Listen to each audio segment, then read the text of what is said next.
She thought she was serving a hungry stranger, but in reality, she was being watched, tested, and about to be offered something that could change her life forever.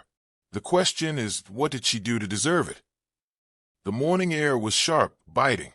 Anna, just 24, tied the strings of her worn-out apron. Her smile? Forced. Her feet? Already aching. Rent overdue. Her little brother? Running low on asthma medicine. Last night, another rejection letter for a second job. She had nothing left to give.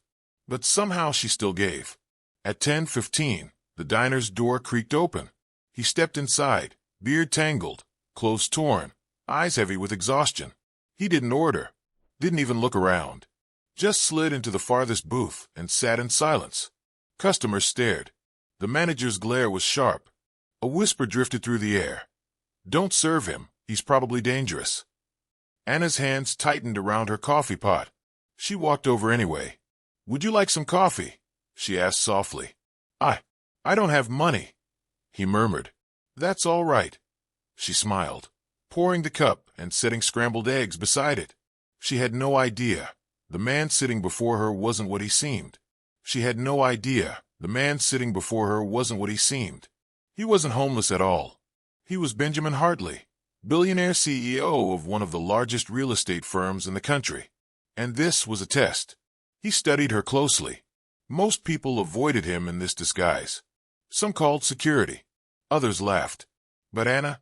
She refilled his cup. She gave him dignity. Then, without a word, she slid a small paper bag across the table. Inside a sandwich, a banana, and a bottle of water. Benjamin's eyes narrowed. Why are you doing this? He asked. Anna hesitated, then spoke the words that stopped him cold. Anna hesitated, then spoke the words that stopped him cold. No one deserves to be invisible, she whispered. Before he could respond, the manager stormed over. Anna, I told you not to serve him. You're on thin ice. Benjamin stayed silent, watching her every move. Her shift ended. Most people would have walked away. But Anna returned to his table and placed a $10 bill beside the empty plate. I hope you find a warm place to sleep tonight, she said softly. Benjamin's gaze fell on the bill. It was more than his meal had cost. And from the way her hands shook as she tucked her tips into her coat pocket, he knew it was probably all she had left.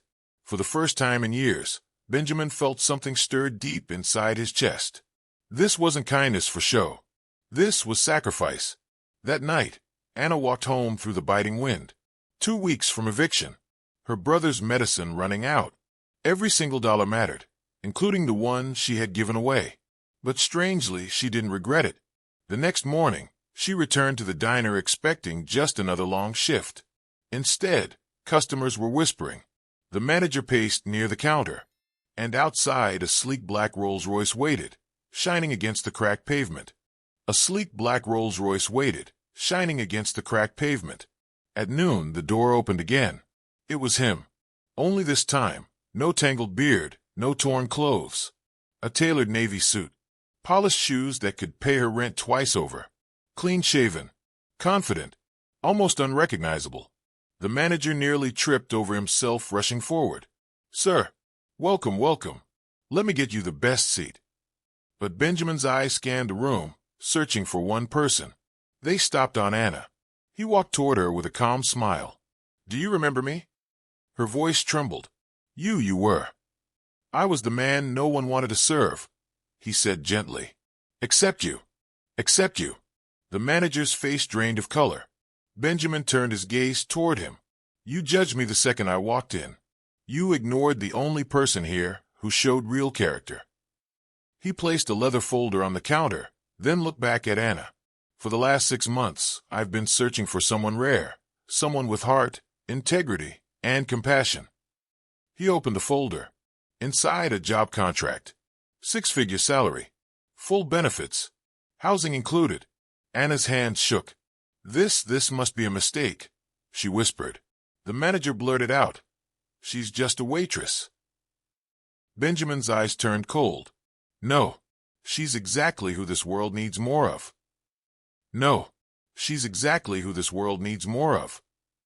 Tears welled in Anna's eyes as she stared at the contract. Benjamin stepped closer, his voice steady but heavy with meaning. "It's real," he said. "You gave when you had nothing. You stood up for someone the world had already written off. That kind of character can't be taught." The manager opened his mouth to protest again, but Benjamin silenced him with a single glance. "You run a diner, but you treat your people like they're disposable," Benjamin said firmly. "She may have been your employee, but she acted like a leader." Anna's breath trembled, and then, in a voice barely above a whisper, she said, "For the first time in my life, someone sees me. For the first time in my life, someone sees me." Benjamin nodded. "We all deserve to be seen, especially those who never stop seeing others." 2 weeks later, Anna and her little brother stepped into a modest but beautiful apartment, the rent fully covered by Benjamin's foundation. Her brother's laughter echoed through the small living room, free from the weight of overdue bills. Each morning, she walked into her new office, helping struggling families find hope and support. Families just like hers. And every time she passed a mirror, she no longer saw a tired waitress with aching feet. She saw a woman who mattered. Because sometimes one act of kindness is all it takes to unlock a future you never thought you deserved. What if your next act of kindness was the one that changed your life? Because sometimes one act of kindness is all it takes to unlock a future you never thought you deserved. What if your next act of kindness was the one that changed your life?